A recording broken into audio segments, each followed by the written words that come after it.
Assalamualaikum warahmatullahi wabarakatuh. Selamat datang kawan-kawan semua di channel Riam Biru. Terima kasih banyak untuk kawan-kawan yang sudah berkenan hadir di channel ini. Dan pada kesempatan kali ini ada satu cerita datang dari Mbak Wita di Kebumen. Mbak Wita menceritakan tentang satu pengalaman horor yang pernah dialaminya sekitar tahun 99 tahun 2000. Jadi di tahun-tahun segitu Mbak Wita sudah menikah sama suaminya, itu namanya Mas Tony. Nah, sebelum menikah Mbak Wita itu udah diajak ngobrol sama Mas Tony, dan Mas Tony itu sempat bilang, nanti kalau udah menikah aku nggak pengen punya anak dulu, kata Mas Tony begitu. Dan ya sudah, Mbak Wita pun setuju begitu ya. Awalnya kata Mas Tony, ya intinya nggak mau punya anak dulu.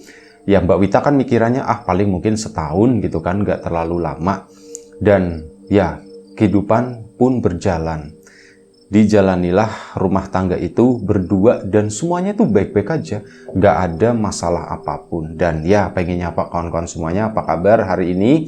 Semoga sehat selalu sekeluarga. Nah udah Mbak Wita, setelah kurang lebih sekitar 1 tahun, dia mungkin merasa agak sedikit berat gitu ya. Ya karena banyak pertanyaan tentu saja di lingkungan sekitar. Gini, gimana begitu kan. Banyak pertanyaan seperti itu, dan Mbak Wita kan akhirnya kepikiran. Awalnya memang dijawab karena memang udah direncanakan suami istri gitu kan sama Mas Tony, dan ini keinginannya Mas Tony. Tapi lambat laun setelah jalan 1 tahun tersebut, Mbak Wita pun jadi kepikiran. Iya ya, aku jadi kepikiran, aku juga sekarang jadi kepengin. Cuman gimana ya? Dan akhirnya apa? Pada suatu hari Mbak Wita itu mulai berani ngajak ngomong suaminya tersebut. Mas, aku mau ngomong, kata Mbak Wita. Oh ya, mau ngomong apa?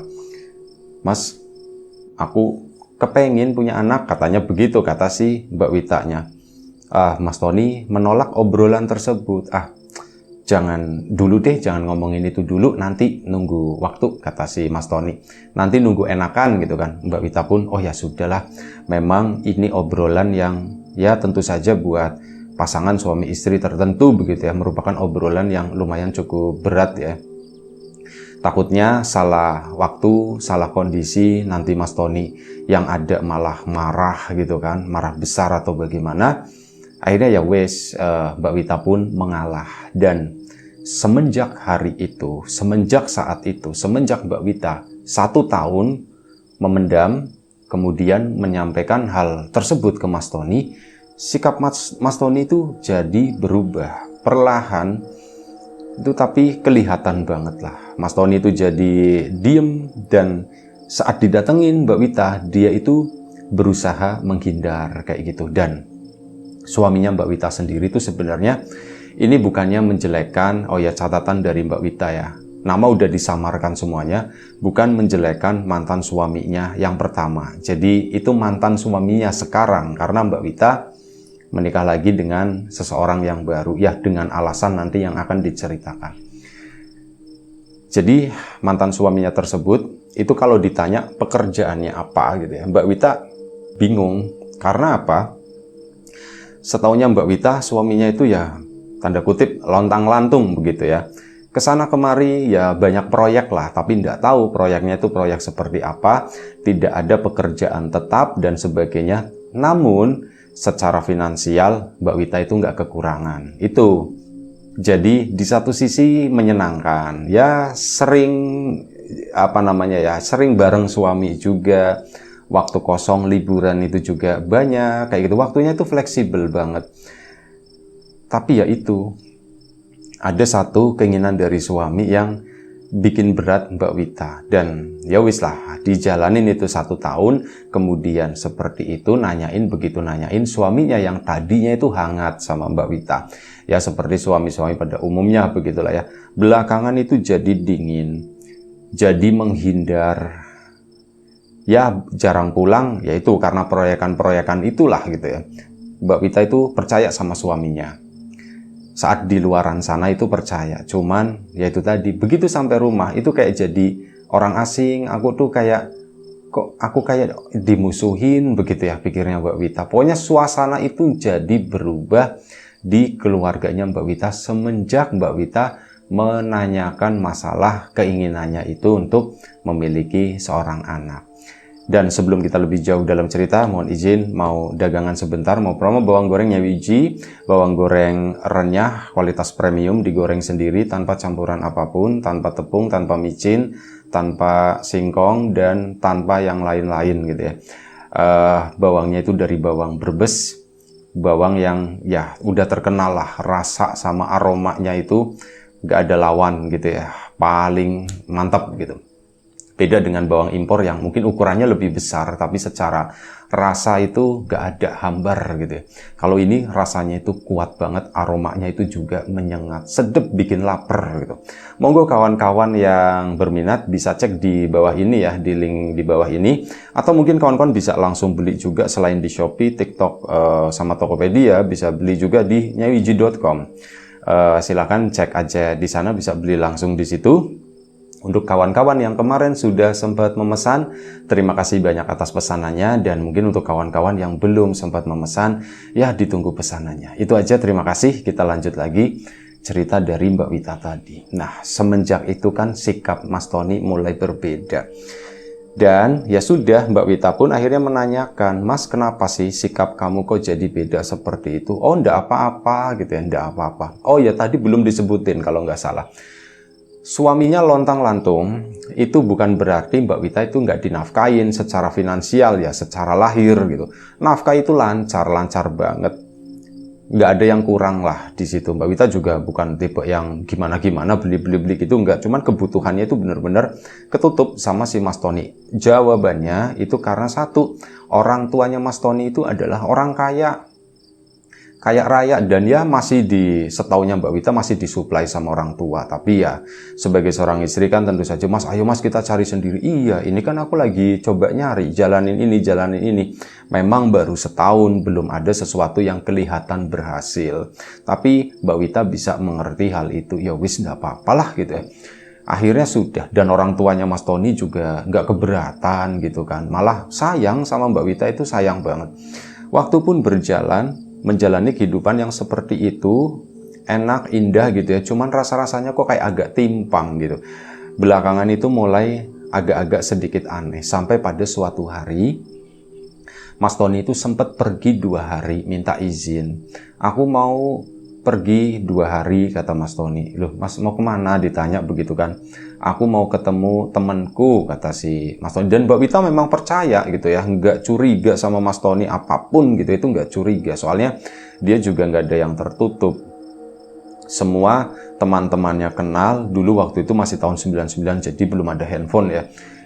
Ya teman-temannya saling kenal gitu ya, semuanya tahu, mainnya kemana aja juga tahu, mata-matanya Mbak Wita juga lumayan cukup banyak, jadi aman, suaminya itu aman. Dan saat mau izin pergi 2 hari itu Mbak Wita ya monggo terserah Mas. Akhirnya apa? Suaminya pun pergi, Mbak Wita ya tetap di rumah di situ ya sendirian. Dan waktu itu memang memanfaatkan, aku mau pulang ke rumah ibuku di sana gitu. Memang nggak bilang Mas Tony gitu ya, pulang paling nginep 1 malam terus nanti balik lagi, rencana seperti itu. Nah Mas Tony ini pergi 2 hari, dan setelah 2 hari Mas Tony pun pulang. Nah selama 2 hari tersebut Mbak Wita itu merasakan sesuatu yang aneh. Dia itu mimpi awalnya gitu ya, awalnya itu mimpi. Jadi saat tidur di rumah ibunya waktu itu, tidur siang, Mbak Wita mimpi dia itu dimandiin, kayak mandi kembang seperti itu, di atas pasir pertama. Di pasir, aku duduk gitu Mbak Wita. Dia tuh ngerasain ada kayak semacam angin yang mendesir gitu ya. Ternyata pas nengok ke belakang, di belakang itu laut.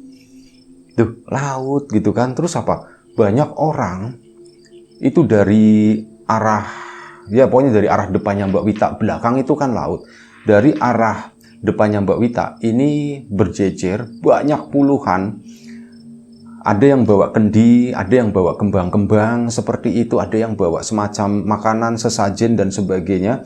Orangnya itu cantik-cantik, orangnya itu ganteng-ganteng. Ada yang tua, ada yang muda. Anak-anak pun ada. Ini rombong-rombong mendekat ke arahnya Mbak Wita. Mbak Wita tuh posisinya kayak duduk di atas sebuah kursi. Di situ diem aja gitu kan. Duh, mereka itu siapa? Dan akhirnya apa? Mendekatlah mereka rombongan tersebut dan Mbak Wita itu dimandikan. Ngomong apa? Mbak Wita itu nggak tahu ini tuh ngomong apa sih. Mereka tuh kayak ngobrol sendiri. Bahasa yang Mbak Wita itu nggak bisa pahami. Dan dari gestur aja, oh mereka tuh mau ngapain sih? Aku dimandiin kembang di situ. Gebyur, gebyur, gebyur. Ya enak sih waktu itu dan baunya itu kayak rasanya tuh wangi. Baunya itu enak. Setelah itu Mbak Wita terbangun. Begitu terbangun, ya mimpi itu bukan mimpi yang menakutkan. Apa yang dia lihat di dalam mimpi itu sesuatu yang biasa aja. Tapi begitu bangun, aku kok mimpi seperti itu ya. Akhirnya apa? Ceritalah ke ibunya. Bu, waktu itu tidur di rumah orang tuanya ya. Bu, aku mimpi bu. Mimpi apa? Kata situ. Aku mimpi dimandiin di tepi laut bu. Yang bener kata si ibunya. Iya bu, aku ndak bohong bu. Beneran aku tadi mimpi seperti itu. Gimana? Akhirnya diceritakanlah sama Mbak Wita. Mimpinya tadi seperti ini, seperti ini. Ibunya pun kayak terlihat khawatir. Bapak, sebentar ya, bapak tak panggil katanya. Akhirnya apa? Ibu pun manggil bapaknya Mbak Wita. Dan dipanggil, Pak, ini Pak Wita mimpi Pak. Mimpi seperti ini, seperti ini, seperti ini. Bapak pun diem aja. Keduanya, orang tuanya itu kayak memiliki firasat yang gak enak nih. Ada apa ya, kira-kira ya gitu ya. Ya sudahlah, kamu banyak berdoa ya nak ya, kata ibunya begitu. Bu, emang ada apa sih bu? Enggak apa-apa. Itu Tony kemarin bilangnya mau pergi kemana? Ditanya begitu kan. Mas Tony katanya bilang cuman mau ketemu sama temennya bu. Masalah bisnis kata si itu ya. Oh, temannya di mana? Aku nggak tahu bu, aku nggak nanya seperti itu. Mungkin karena nginep lama, jadi ya mungkin jauh bu, luar kota katanya. Cuman luar kotanya mana aku nggak tahu. Mas Tony juga nggak cerita. Oh begitu, ya sudah. Orang tuanya pun mulai khawatir. Tapi si Mbak Witanya udahlah Pak Bu, nggak usah terlalu dipikirin. Nah, sebagian cuman mimpi doang kata si Mbak Wita. Dan akhirnya sudah. Mbak Wita pun aktivitas seperti biasa, tapi yang namanya ketakutan, kecemasan, kekhawatiran itu terlihat di mukanya, muka ya, pokoknya lihat di inilah di wajah kedua orang tuanya itu terlihat di sana. Ya Mbak Wita pun akhirnya ya cuma diem aja begitu ya. Dan kemudian takutnya Mas Tony malam nanti pulang atau bagaimana, Mbak Wita pun izin balik ke rumahnya di situ, di rumahnya sendiri. Pulang ke sana malam itu sendirian sekitar jam 8:30 lah itu udah sampai di rumahnya sendiri dan Mas Tony belum pulang sepertinya. Ya udah Mbak Wita pun di situ di rumah kan. Sendirian, dia pun akhirnya sambil nonton TV gitu ya di sofa, dia pun ketiduran di sana. Nah, di dalam tidurnya ini Mbak Wita itu bermimpi lagi. Mimpinya itu aneh. Oh iya, sebelumnya tadi sewaktu dimandiin kayak acara siraman gitu ya. Jadi Mbak Wita itu bukan pakai pakaian biasa seperti itu enggak, tapi pakaiannya itu ya mungkin kayak pengantin. Mbak Wita sendiri enggak ngelihat semuanya karena enggak berkaca. Cuman seingat dia ngelihat di bagian kakinya sendiri itu dipakein kain batik seperti itu. Nah, ini di malam itu Mbak Wita pun mimpi lagi. Dia kan tidurnya di sofa di depan TV di sana. Dia ngerasa kayak ada yang ngangkat pertama. Dia posisinya lagi tidur, tapi ada yang ngangkat. Begitu diangkat, Mbak Wita, Mas Tony ternyata yang ngangkat. Loh, kamu udah pulang, Mas? Udah, baru aja pulang, kata Mas Tony. Oh, nah ini lagi diangkat, seneng dong tentu saja. Cuman apa? Mbak Wita baru nyadar, loh pakaianku kok seperti ini. Pakaianku tuh ya kayak pakaian-pakaian pengantin yang pakai kemben semacam itu loh. Pakaianku kok seperti ini ya. Duh. Tapi nggak terlalu dipikirin karena mimpi juga gitu kan. Dan seneng karena Mas Tony itu udah pulang. Dan bukan dibawa ke kamar, melainkan apa? Dibawa keluar rumah ke sana. Buka pintunya bagaimana juga nggak tahu, kata Mbak Wita. Tahu-tahu pintu itu udah ngebuka dan posisinya Mbak Wita kan digendong gitu ya. Seneng rasanya digendong sama Mas Tony, cuman begitu melihat ke depan rumah, Mas, kok laut ya Mas ya? Di depan rumah kita kok laut jadinya ya Mas? Mas Tony, iya memang depan rumah kita kan laut. Kayaknya enggak deh Mas. Dulu rumah orang gitu, kata si Mbak Wita. Enggak kok, emang di depan rumah kita itu dari awal kita nempatin itu laut. Jadi kita ke laut itu deket banget, kata si Mas Tony. Digendong terus ke sana, nyebrangin pasir pantai itu, ombaknya juga besar. Mas Tony terus nggak berhenti, dia tuh terus ke sana. Mas, kita mau kemana, katanya. Kita mau nyebrangin laut, kata si Mas Tony begitu. Nyebrangin laut, bukannya pakai kapal ya Mas? Nggak usah, bisa kok. Terus masuk ke situ, dibawa sampai apa? Mbak Wita pun ngerasa kayak aku tuh udah nempel air gitu ya, kecupak tangannya itu kerasa seperti itu di dalam mimpinya. Dan makin terus ke sana, Mas ini udah dalam, Mas ini udah dalam, balik yuk, kata si Mbak Wita. Mas Tony-nya itu cuman senyum doang, terus jalan kayak gitu sampai apa Mbak Wita itu mau tenggelam.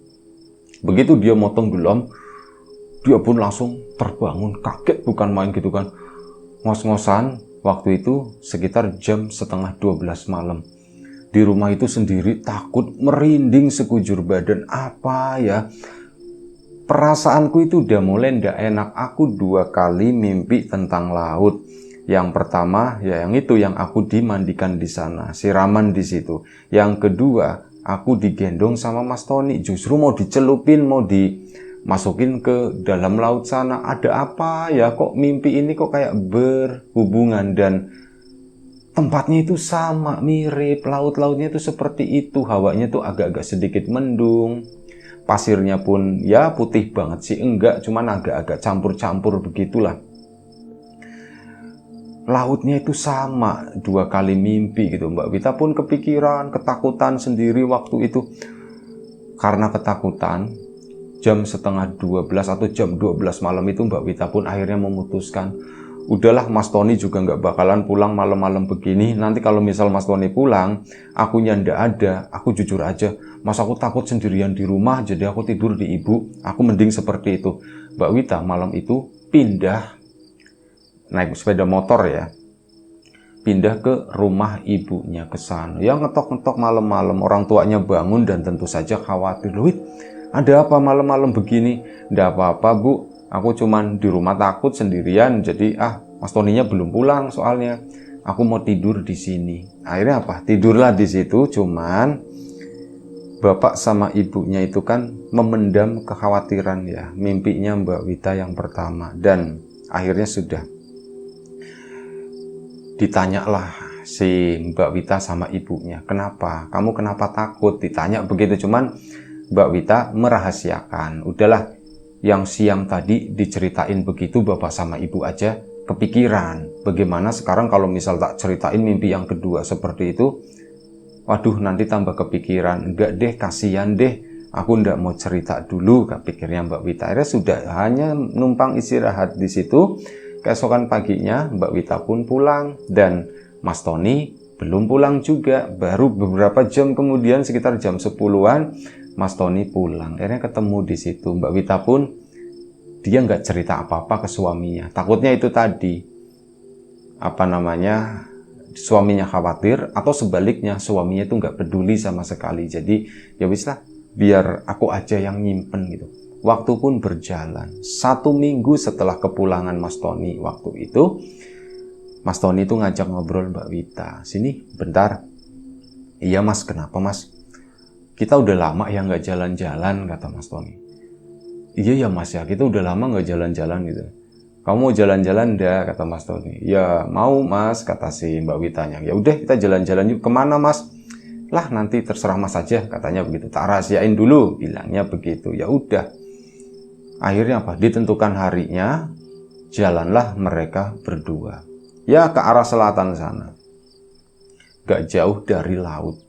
Dan Mbak Wita itu pun sebenarnya udah ada perasaan yang ya boleh dibilang agak-agak gimana gitu ya, agak nggak nyaman, agak mengganggu pikiran seperti itu.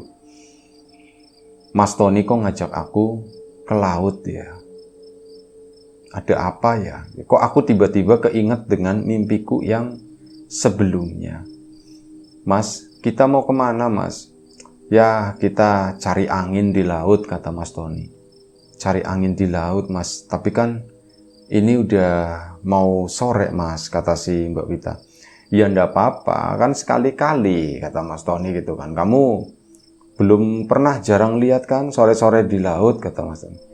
Biasanya memang benar Mbak Wita itu kalau ke laut itu seringnya tuh pagi, sore itu jarang. Akhirnya ya sudah, ndak apa-apa. Dan akhirnya apa ke sana? Ya semuanya ke daerah Kebumen di situ ya masih. Mas Tony ngajak Mbak Wita ke suatu tempat, itu yang jelas arahnya tuh pinggiran laut. Tapi tempat itu adalah tempat yang nggak dikenal sama Mbak Wita sama sekali. Dia belum pernah ke sana. Mas, kita kemana mas? Bukannya yang itu di sana ya, pantai yang terkenalnya gitu ya.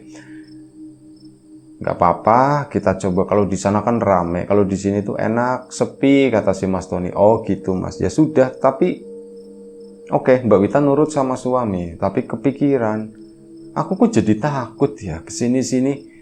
Ada hubungannya sama mimpiku 2 kali itu atau enggak ya? Pokoknya takut lah si Mbak Wita. Tapi akhirnya Mbak Wita pun ya udah mengalah aja. Singkat cerita, tibalah mereka di pantai.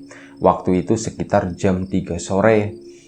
Masih lumayan cukup panas, tapi kebetulan waktu itu matahari yang udah mulai bergeser ke barat itu ketutup awan. Jadi ya mendung-mendung adem gitulah. Enak banget di situ di laut itu, sepi, nggak ada orang. Tapi ya begitu, jalan ke sana itu benar-benar ya, sepi. Yang dilewatin itu kayak semacam ya hutan di pinggir laut seperti itu ya. Dan Mbak Wita merasakan ada kengerian di sana. Aku kok tiba-tiba takut ya. Aku kok jadi inget yang dulu itu di mimpiku. Makin kuat perasaan itu. Mendekat ke sana, sini sama si Mas Tony. Mbak Wita pun berat langkahnya sebenarnya. Ada apa ya gitu sebenarnya tuh, ada apa, perasaanku tuh udah enak banget, kata si Mbak Wita. Sumpah aku itu takut, cuman Mas Tony tetap berusaha. Bahkan apa, dikala itu Mas Tony itu lebih ceria dari biasanya. Sebelumnya kan dia itu sempat dingin ya waktu nanyain pengen punya anak itu. Kali ini tuh enggak, dia tuh sebaliknya. Jadi Mas Tony yang sangat ceria, ayo sini lari gitu. Ngajakin seperti itu. Langkah Mbak Wita itu berat karena itu pikiran masih terbebani oleh sesuatu. Makin mendekatlah ke arah laut tersebut dan Mbak Wita akhirnya apa? Berdiri doang di sana, benar-benar berdiri natap ke laut. Entah kenapa, kata dia, aku itu badan kayak ada yang manggil, intinya seperti itu. Aku tiba-tiba kayak mata itu disuruh ngelihat ke arah laut sana dan suasana itu berubah, benar-benar berubah dari yang tadi mendung, tapi bukan mendung yang mau hujan seperti itu, melainkan mendung yang karena matahari ketutup. Kali ini tuh mendungnya itu benar-benar mendung kayak mau udah malam aja gitu, udah hampir gelap. Ombak pun bertambah kencang banget, hawa dingin kayak mau ada badai semacam itulah. Mbak Wita pun diem aja begini, takut. Dia tuh takut, rambutnya itu udah terbang-terbang nutupin muka seperti itu ya. Tapi apa, Mbak Wita waktu itu susah buat nengok aja, itu susah. Dia tuh kayak dipaksa ngadep ke arah laut terus. Mas Tony di mana? Mas, dipanggil-panggil gitu kan, dipanggil-panggil. Ternyata Mas Tony di belakang. Iya, Wit, aku di sini, katanya. Mas, kamu jangan jauh-jauh mas, di sini aja mas. Kita pulang yuk mas, yuk kita pulang, kata Mbak Wita. Enggak, nanti dulu, tuan rumahnya belum datang, kata Mas Tony. Mas, maksudnya gimana mas? Tuan rumah belum datang gimana? Mas Tony itu nggak jawab, dan Mbak Wita itu kan memang nggak bisa nengok ya waktu itu ya. Cuman terpaku ngadep ke arah laut aja ke sana. Mas Tony diem aja gitu, tetap berdiri. Mbak Wita tuh merasakan ada Mas Tony di situ dan Mbak Wita itu baru menyadari kalau di sampingnya, di sekelilingnya, itu udah berjejer memanjang kanan kiri orang-orang yang mirip dalam mimpinya Mbak Wita yang dia lihat itu. Duh, kok banyak. Duh, orang-orang ini kan kayak yang di mimpiku waktu itu, dan mereka tuh kayak lebih maju ke sana. Akhirnya kelihatan Mbak Wita tuh cuman berdiri dan bajunya Mbak Wita itu udah berubah. Bukan pakaian yang sebelumnya dia pakai, melainkan pakaian yang ada dalam mimpinya, pakaian pengantin, kayak ya wis pakai kemben begitu ya. Dan Mbak Wita itu juga merasa kepalanya tuh agak sedikit berat, ya kayak udah dirias, ada ini itunya kayak gitu ya. Bahkan ngelihat di tangannya itu pun ada beberapa gelang emas dan sebagainya. Udah gitu, Mbak Wita itu melihat selendang yang ada selendangnya gitu ya. Dan itu adalah sesuatu yang buat Mbak Wita itu sangat mengerikan, karena itu warnanya tuh hijau gitu ya. Di situ, kok aku jadi seperti ini, Mas. Mbak Wita kan ketakutan gitu kan, manggil Mas Tony. Udah, ndak apa-apa, kamu tenang aja. Sebentar lagi tuan rumahnya dateng, kata si itu ya. Mas, udah Mas, aku ndak mau. Cuman ya kayak gitu, teriak-teriak. Cuman gerakannya itu sedikit. Mbak Wita itu kayak dikubur di tanah. Itu nggak bisa gerak-gerak banyak gitu ya. Cuman dia posisinya nggak terkubur. Dia tuh kayak terpaku begitu aja, teriak-teriak terus. Sampai akhirnya apa? Mbak Wita itu ingat bapak sama ibunya.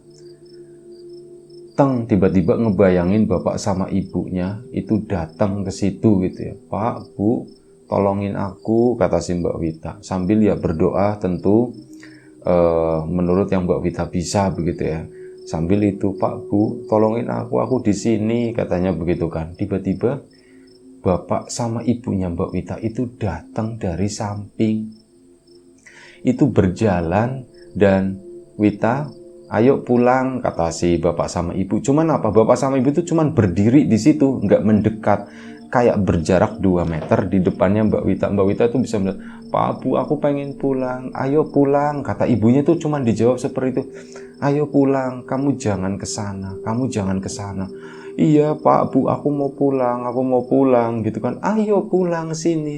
Nah, ibunya tuh bilang begitu, tapi apa? Mbak Witanya nggak bisa melangkah sama sekali. Sini. Itu terus kayak gitu kan.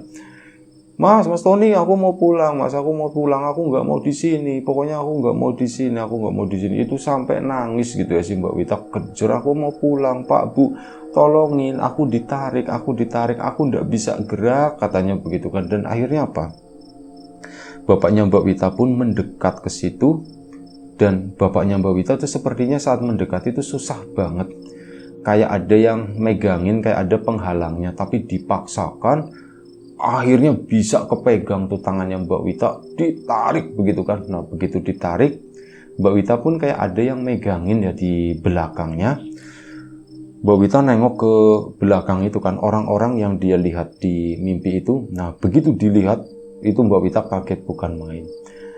Apa yang dilihat itu, memang bentuk badannya itu mirip orang, tapi kepalanya itu aneh-aneh. Kepalanya itu kepala binatang.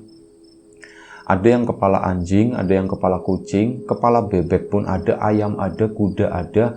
Pokoknya itu macem-macem gitu ya. Dan bentuk badannya itu aneh-aneh. Ada yang bungkuk, ada yang tinggi, ada yang gempal, gendut, seperti itu tuh ada. Itu lagi coba narik Mbak Wita. Mereka tuh tarik-tarikannya tuh kayak pegang-pegangan belakang, nanti bagian depan itu ada yang megangin Mbak Wita seperti. Nah, lawannya bapak 1 orang dibantu sama ibu. Pak, Bu, aku mau pulang, tolongin aku. Mas Tony, kamu jahat mas. Nah, kata si Mbak Wita itu begitu. Dia nggak terima ya dengan sikap suaminya yang seolah-olah cuek, dan Mbak Wita itu udah muncul kesadaran.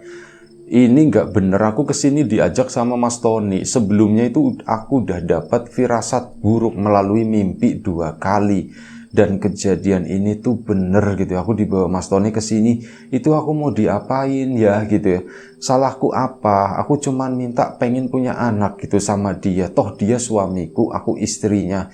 kenapa dia tega melakukan hal kayak gini gitu ya. Itu Mbak Wita kan ditarik sama bapak sama ibunya sampai akhirnya apa? Mbak Wita itu nyadar, ketepluk, jatuh itu di pantai di sana. Dan jaraknya itu sekitar 4-5 meter dari Mas Tony. Mbak Wita posisinya tertidur gitu ya, kotor sama pasir. Mas Tony itu duduk di sana itu sambil kayak orang semedi, diem aja begitu. Mbak Wita bangun waktu itu dan untuk pertama kalinya Mbak Wita itu nendangin pasir ke arahnya si Mas Tony, suaminya tersebut. Karena saking marahnya gitu ya, itu ditendang, jeprak gitu. Kena badannya Mas Tony dan Mas Tony-nya pun bangun gitu kan.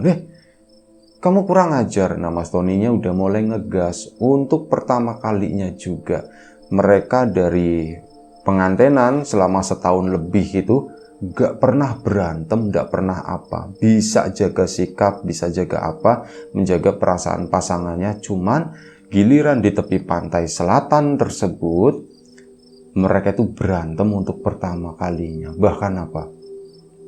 Mas Tony bangun, Mbak Wita kan mundur gitu kan. Mas Tony itu, kamu tuh apa, kamu apa ya, kayak orang lagi berantem gitu. Mbak Witanya tuh udah nggak mau, kamu itu kurang ajar mas, sumpah kamu itu, guys, bahasa kasarnya Mbak Wita gitu, saking udah muncaknya itu keluar semua, kamu itu kurang ajar, lu brengsek dan sebagainya gitu.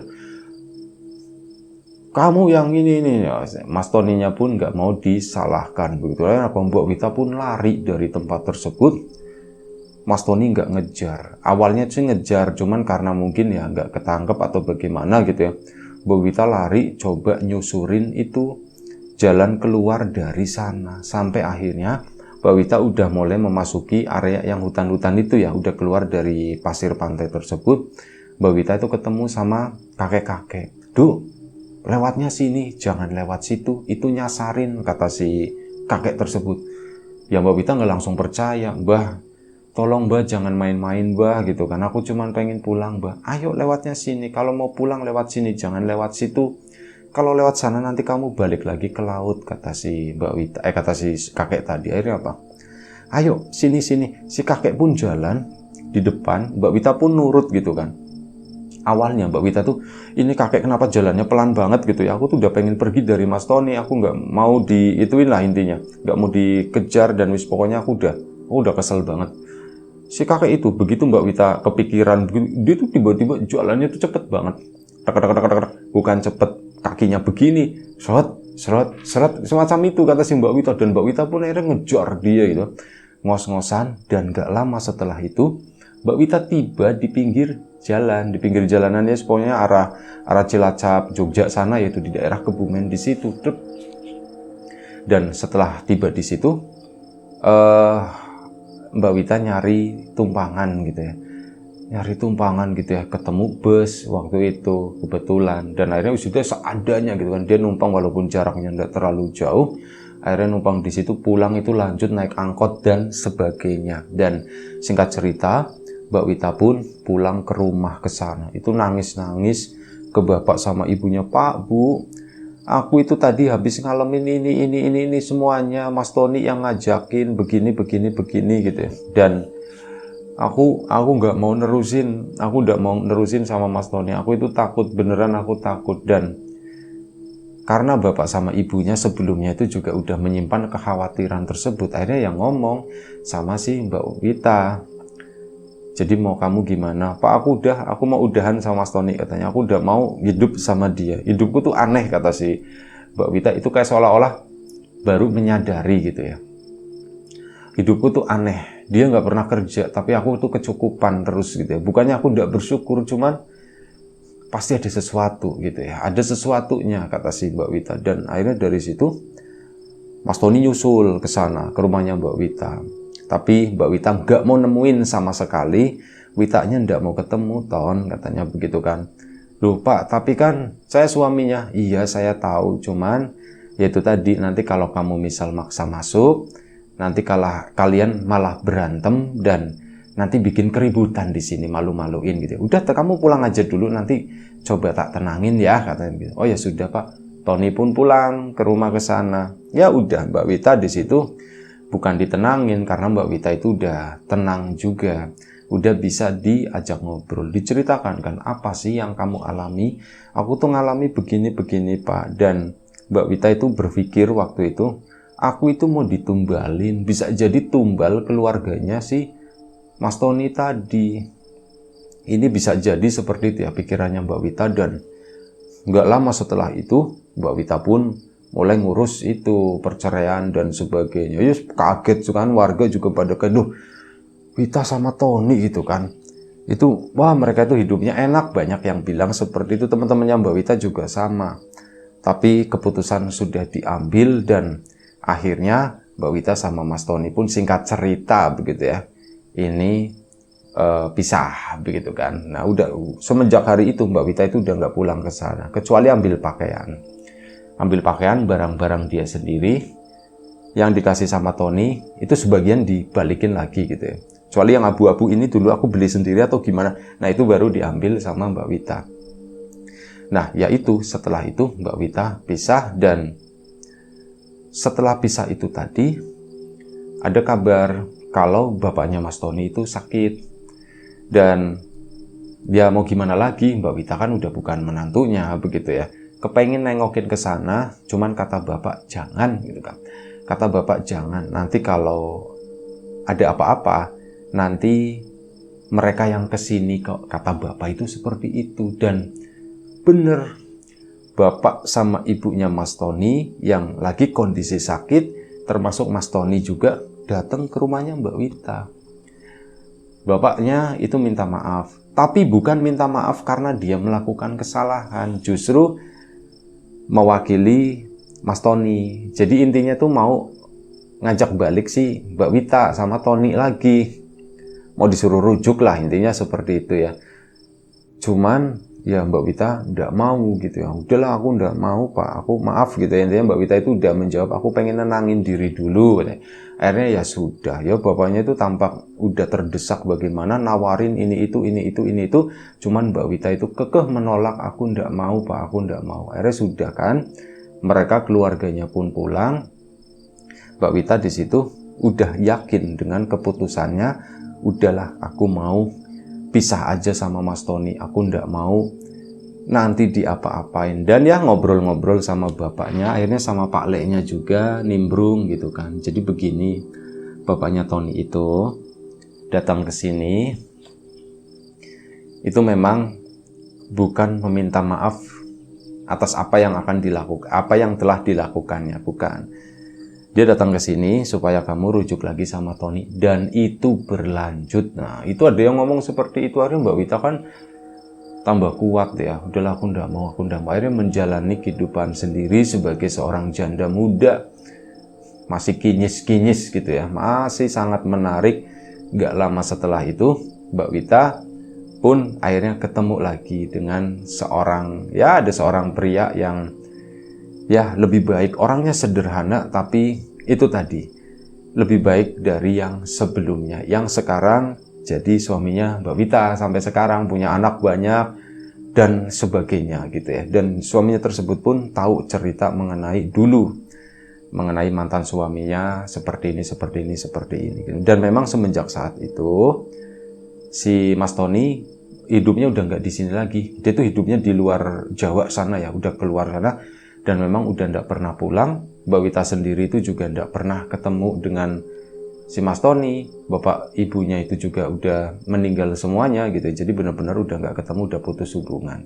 Itu aja satu cerita dari Mbak Wita yang wow banget. Meskipun sebenarnya setelah pulang itu ada kejadian, Mbak Wita itu masih sering didatengin sama sesuatu yang ya nggak jelas begitu ya. Jadi ada aroma bunga wangi tiba-tiba begitu. Terus Mbak Wita lagi misal, mohon maaf ya, misal lagi di toilet gitu ya. Dia itu bukan suara keran yang ngucur, tapi apa, suara laut. Dia itu mendengar suara itu. Tapi ya kejadiannya tuh kecil-kecil begitu ya. Mbak Wita lagi misal di kamar sendirian. Tiba-tiba ada serepet, ada seorang putri, raja yang lewat. Nah itu semacam itu, pakaiannya hijau-hijau dan sebagainya. Atau seorang ratu gitu ya, nggak tahu lah, wis pokoknya itu aja. Terima kasih Mbak Wita atas ceritanya. Kawan-kawan di rumah juga terima kasih banyak atas support dan dukungannya, apapun itu, kawan-kawan subscriber, kawan-kawan membership, kawan-kawan yang udah kasih support dalam bentuk super thanks Kriam Biru, terima kasih banyak. Kawan-kawan yang udah ngasih like, udah nge-share ke yang lainnya, kawan-kawan yang udah ninggalin komentar juga terima kasih banyak. Kawan-kawan yang sudah memesan bawang gorengnya Wiji, tentu saja terima kasih banyak atas pesanannya, dan doa terbaik dari kami untuk kawan-kawan, semoga selalu diberi kemudahan dalam hal apapun, termasuk kemudahan dalam hal rizki, yang sakit segera diberi kesembuhan, yang sehat tetap dijaga kesehatannya. Baik, sampai jumpa di episode selanjutnya Riang Biru, jaga kesehatan kawan-kawan semuanya. Assalamualaikum warahmatullahi wabarakatuh.